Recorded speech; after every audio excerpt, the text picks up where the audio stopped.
হঠাৎ কোনো এক দিক থেকে কারো আওয়াজ শোনা যাচ্ছে। তারপর মামার সামনে চেয়ে দেখে কে ওখানে।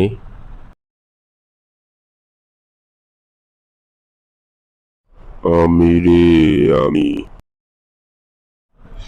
ও চাচা, আপনি? তবে কেমন আছেন?